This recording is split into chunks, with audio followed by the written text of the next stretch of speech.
Welcome to the Theo Therapist podcast, where theologically trained licensed therapists share health and healing conversations. Join our host, Dr. Trice Glenn, for conversations about real-life issues from both theological and therapeutic perspectives.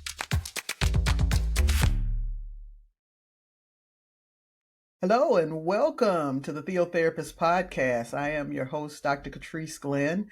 This is episode 4 of season 3, and we are so happy that you have joined us today and that you are either listening or watching us on YouTube. And so glad that you are here. You can definitely find out more information about the podcast at thetheotherapist.com or check out my practice website at sixsolacenow.com. And there you'll find more information and links and past episodes. Just a small disclaimer, this podcast is for entertainment and informational purposes only. It is not a substitute for therapy, and I strongly encourage you, if you don't already have someone that you're working with in professional counseling, that you reach out to someone. Okay, guess who our guest is today? It is one of the brightest spirits that you will ever meet. When I think of her, I think of sunshine. When I got a chance to sit down and meet with her and we had a lovely dinner together, brightness just emanates from her.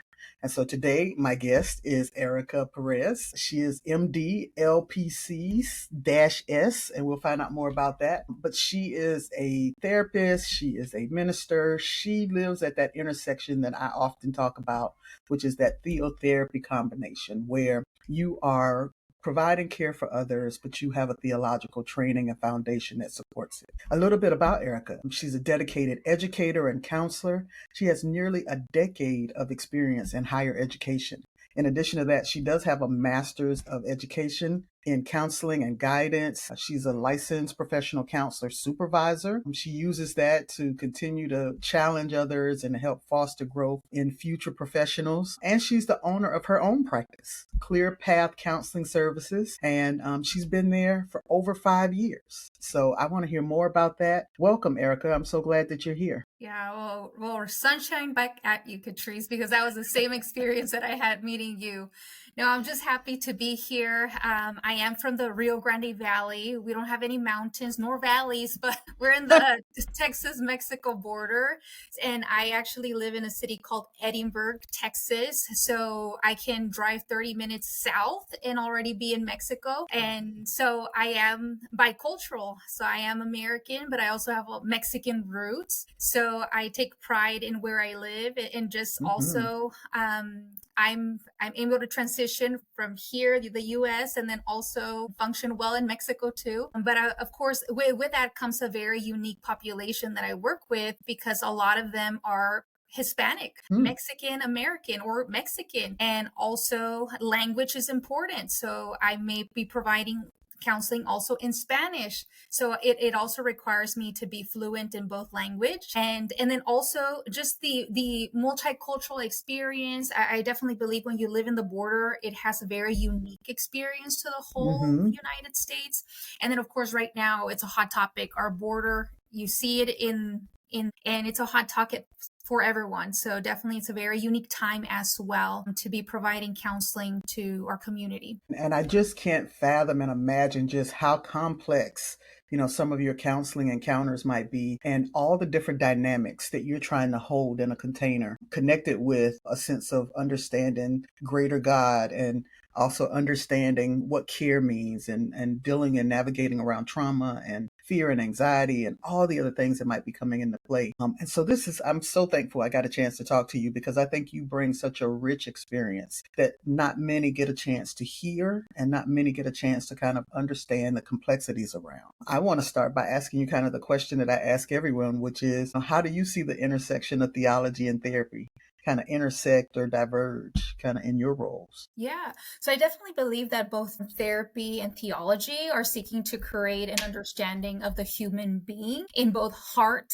in mind as well. They also pay close attention between the alignment of what do we believe, what is it that bring meaning to our life, and then also how does that reflect in what we do. So both theology and therapy are providing that space to explore values, identity, and purpose. I think in a place where they may diverse is that I believe that that diversion comes from the framework that each of them uses. So you have in one hand theology that is rooted in the understanding of the divine, right? right? And the source of the divine, which would be God, and how that reflects our existence in the world. So God is our spiritual leader, and we are to show that to the world. So there's that framework there.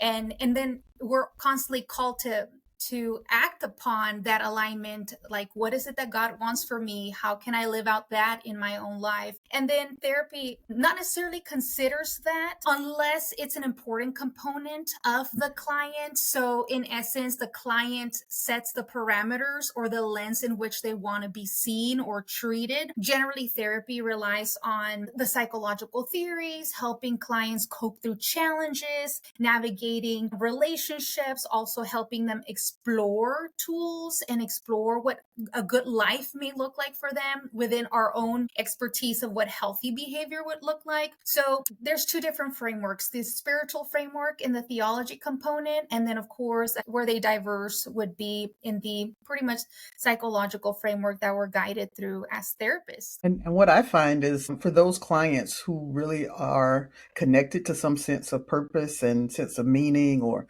kind of spiritual groundedness, that they intersect when it comes to how I cope and how I handle the world, right? How do I navigate through life and understand it and use it as my source of meaning making that makes the biggest difference? That's usually the bridge that I find that many people come to me and speak of. Does that happen also in your world? Yes. And actually, I was just thinking about that today, that especially if a person has a like spiritual framework that is coming in and that's important and vital to their life, if they don't leverage that in the way that they live out their life, their progress is much slower and they have higher difficulty to navigate situations. But once they break through and rely on their spiritual framework, they're more than likely to experience change a lot quicker than Right. a regular person. So I think definitely that's an intricate part of seeing change and transformation in a person's life. How did you get into, just this intersection? I'll say there are very few folks who kind of live where we live, right? In this kind of have had some theological training and have had counseling training.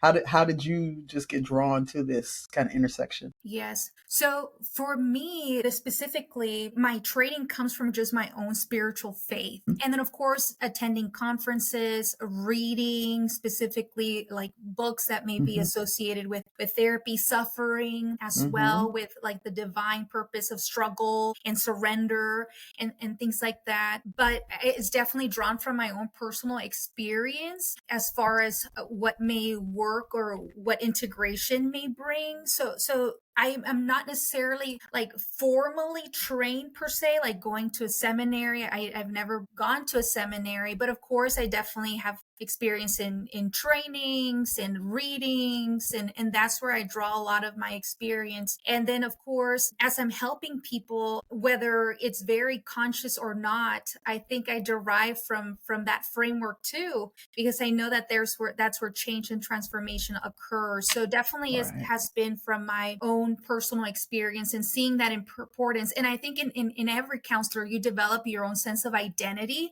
of what it looks Mm-hmm. like to be a counselor, and then your own personal philosophy. And then you showcase that to like Psychology Today profile. People are able to see like what's important to you, what religion you practice, like how you're incorporating your faith into it. And then you have to be very like outspoken, like Christian counseling is provided or spirituality is important. So then people begin to seek you in that way, and that's all the whole point of that initial intake, of making sure that you're a good fit also for the client, and we both feel we're a good fit, because definitely philosophy and experience matters. It does. And I think that's what led us to the topic for today, right? The topic for today is finding purpose and meaning.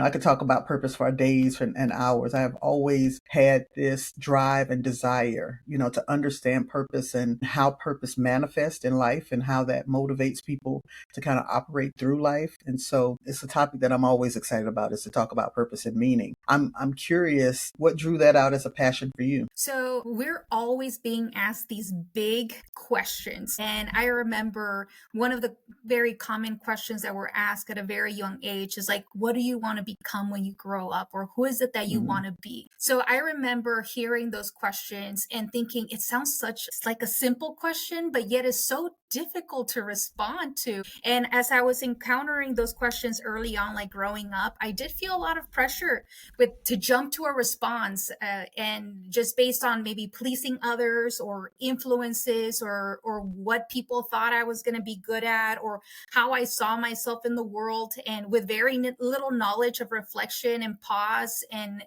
thinking about that. So it always brought some sense of uneasiness, confusion, like feeling lost. But through reflection and encountering God, given that spirituality is important to me, around high school time, I started to see that I needed to think deeper about it, because in my bloom, and in my bloom, I mean pretty much my actions that I was taking collectively, they were all great. Like I was succeeding, great student, good person, right? But not necessarily having a sense of purpose for what that meant or what was driving me. And I think at that point was just like work ethic. And I thought I could hold on to that as long as I could. But not necessarily having a true essence of what was driving me. And unfortunately, when we don't know our why, then our what doesn't have meaning. So it's about bringing and understanding what is our why, how does that bring our what meaning, and how is that reflected in how we do things. So definitely building in that synergy began to be something that I was very interested in through my time. When I think of my own kind of development of the concept of purpose, I think it wasn't until my late 20s until I actually started even thinking about a concept of a purpose. I think, I'm a church kid. I grew up Baptist, I might have been on the usher board and the choir and all the things, right?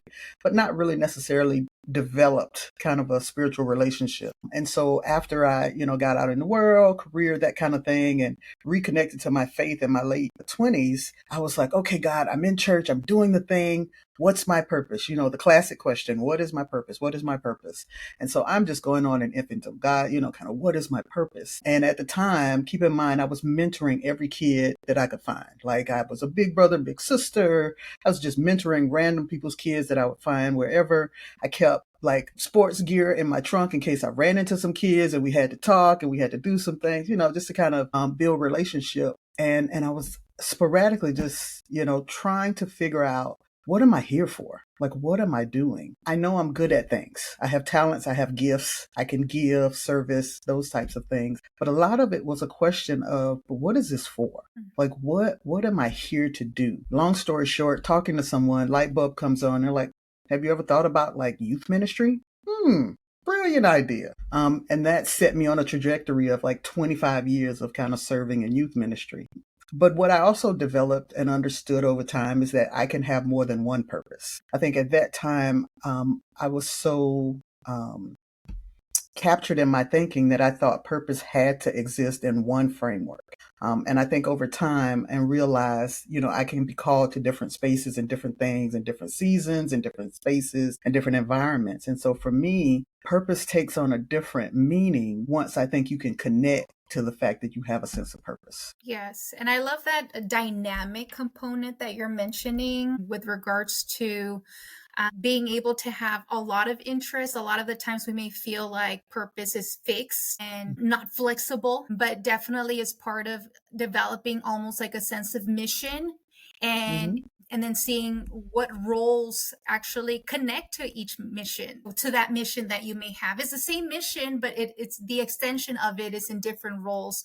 So I like that component that you're mentioning about just dynamic. And I do. I think that so many people feel like they're walking through life and they don't have a sense of purpose, right? They don't have a sense of direction. They are really good at doing things, but they are struggling to tap into something that feels purposeful, meaningful in their life. And I guess that's why our guiding question today is, how do you go about identifying your purpose and helping to optimize your life with it? And that's a big question. We won't be able to cover everything connected to that today, but it is a kind of a question to set our thought pattern for today. So many people are often asking me like, I'm just going through it.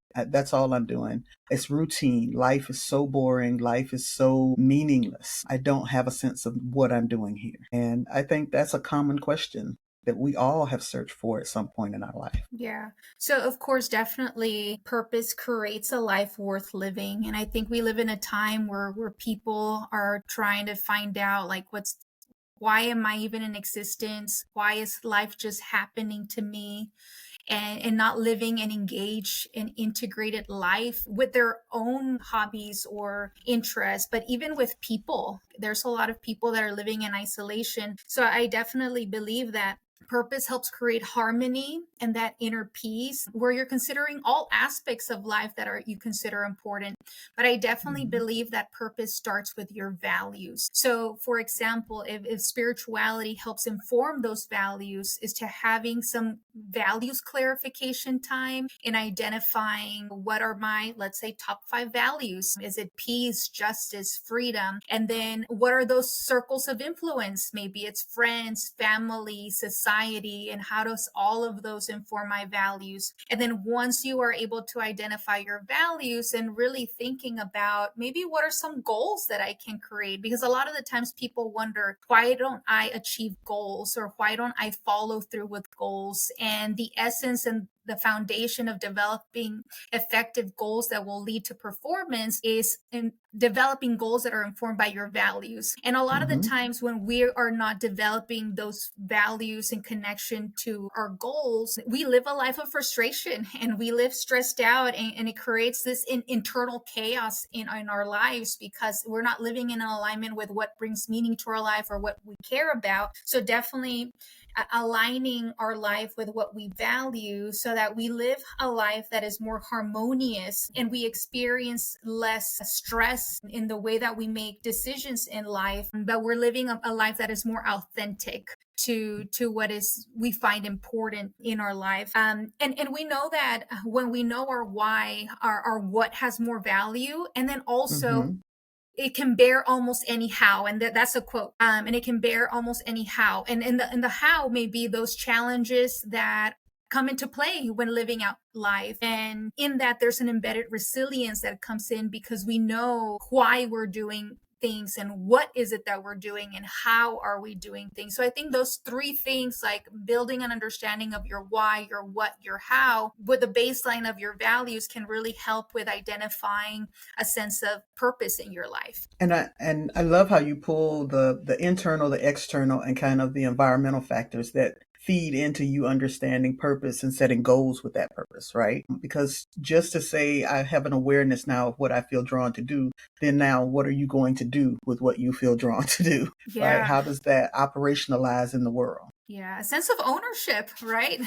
Because that's one question that people can give you. I can't go up to you and say, Dr. Catrice, like, what's my purpose? Like, that's not a question that you can answer for me. It's going to take me. So it definitely gives us a sense of ownership and also accountability for what we say or what we think is our purpose in our life. So I think that's definitely a very vital component of that inner exploration. And I think it ties into our own identity, right? Our own identity, our sense of how we shape life through life transitions. Because once I have created and understand a sense of purpose, now that's going to shape and form how I see myself, how I see who I am in the world, how I see who I am to other people in the world, right? And so that's going to continue to shape and shift me understanding myself better and me understanding kind of my sense of direction and vision and activity in the world. Yes. So definitely our identity evolves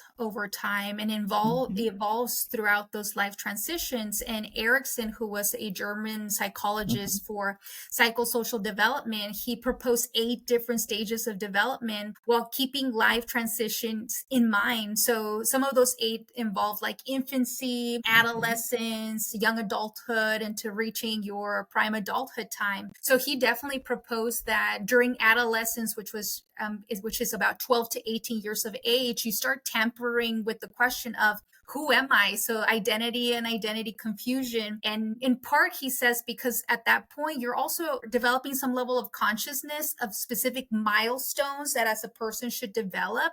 Like, for example, like making sense of who you are in a group setting, or trying to identify what you like or not like, as trying to build an understanding of what your interests are, or what role do you play as well. So our identity is not fixed. It definitely evolves through life experiences and transitions in life. And those questions definitely start germinating around adolescence. But we know that challenges help shape sometimes our perspective, how we bounce back also from that. So, I mean, our life transitions are highly dynamic, complex, and a lot of what we're learning, and hopefully we are taking on as learning, can shape the way that we think and also move forward in life. I think it also, it helps us understand a little bit more of the complexity of it, right? And that the fact that our identity is dynamic at times, because there are new awarenesses coming into view that perhaps we didn't recognize about ourselves. I'm curious, why does identifying purpose really matter in the first place to you? Yeah. So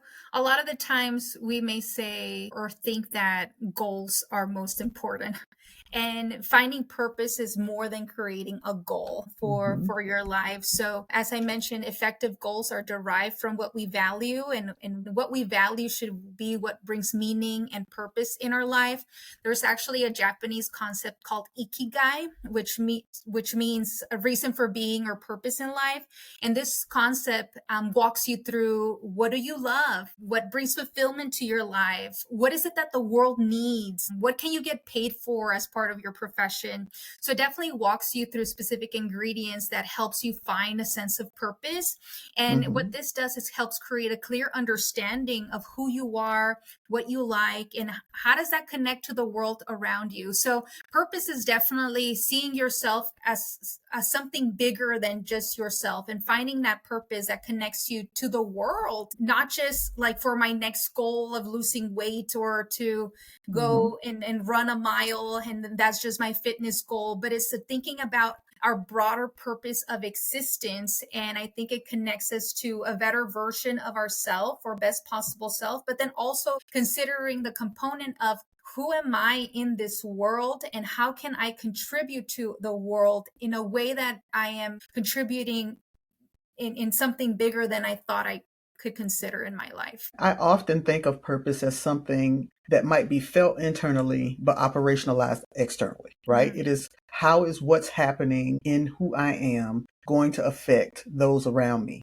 and the spaces that I'm in. I think it emanates from us, but I think it's seen and actualized around other people. My sense of purpose, because if I identify that a part of my purpose in the life is to bring sunshine, I mean, that's kind of vague, but if that is that how I understand my purpose in life, then when I'm in spaces, then that is how I interact in those spaces. Sometimes purpose has meaning that it's going to contribute to the community. It's going to contribute to others' lives. It's going to in some way enhance humanity. And so not only do I have a sense of trying to understand it within myself, but understanding kind of what is my role to make sure that I give that to the world the way it should be. Yes, impact is important. And you can be part of that impact by identifying what role you want to play in this world and what you would like to bring into this world. And it also affects your decision making sometimes.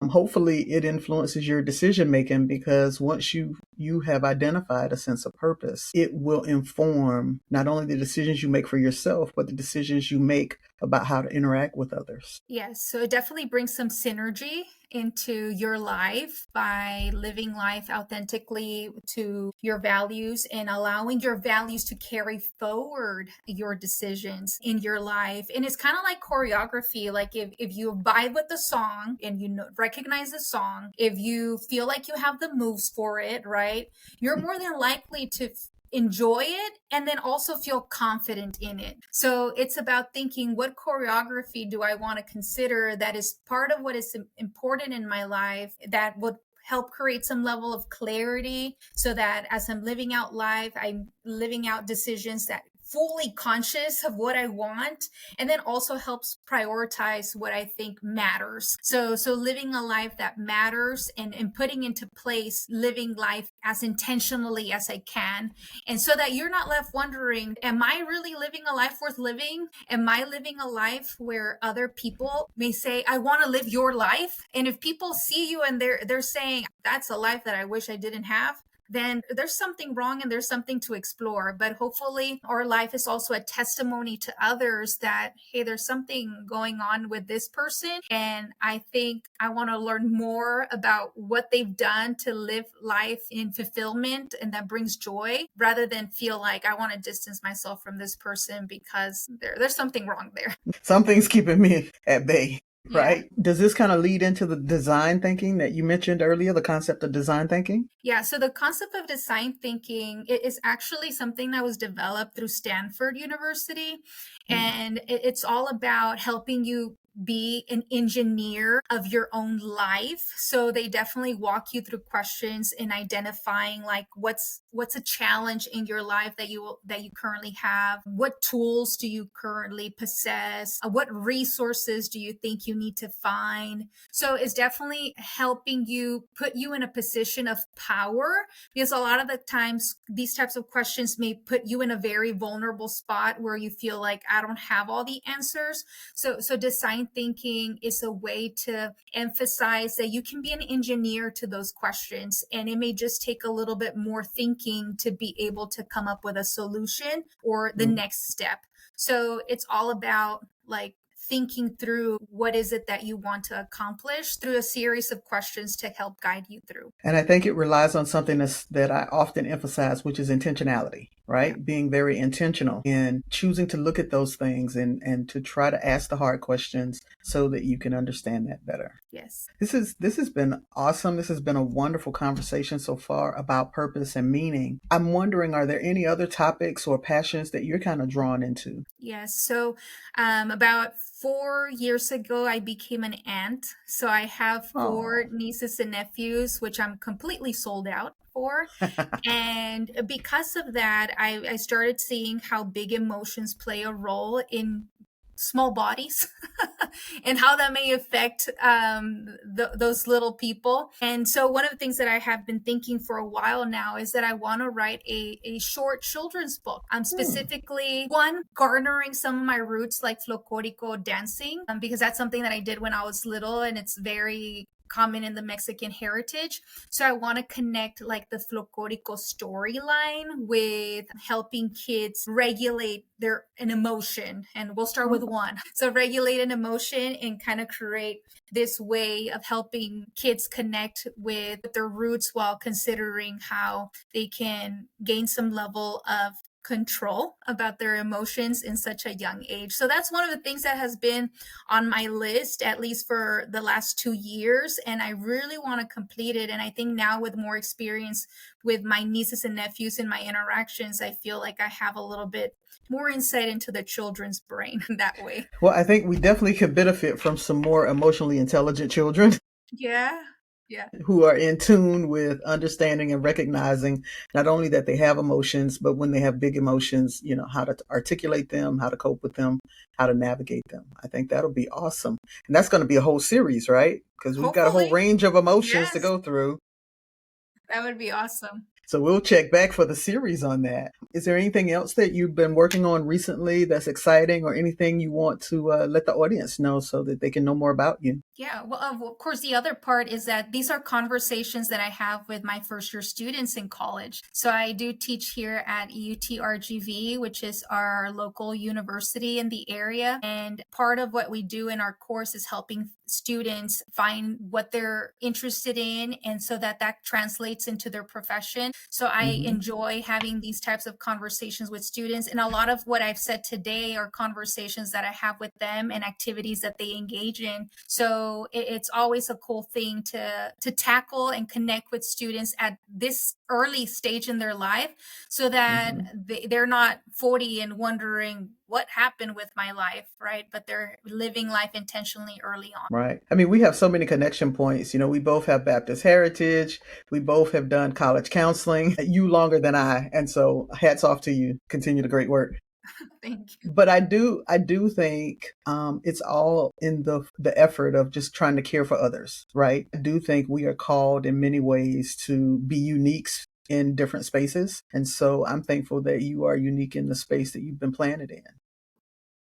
Thank you. Tell the folks how they can find you if they want to know more or have an opportunity to invite you in to talk about the things that we shared. Yeah. So first, Psychology Today, which is kind of this nationwide directory. You can find me with my name, Erika Perez, and then city, Edinburgh, Texas. So you can definitely learn more about me through that profile. And then, of course, I do have a website that is called clearpathscounseling.com. So that's another way. And then, of course, through email at counseling@clearpathscounseling.com could be another way that people can connect with me. Well, thank you so much, Sunshine, for being here today. I appreciate it. I miss you. Hopefully, I'll see you soon at an event coming up. Take care of yourself. And thank you so much for being on the podcast. For those of you who have tuned in, we thank you for staying to the end. Please like, subscribe, and follow us on all of our platforms. We are on all social media platforms as well as YouTube and across all podcast platforms. Thank you. We look forward to seeing you the next time. Take care of yourself and be well. Theo Therapist Podcast, real talk at the intersection of theology and therapy. Check out Dr. Glenn's new journal series titled Brain Dump Journals for the Busy, available on Amazon. Visit our websites for more information at thetheotherapist.com or catriceglenn.com.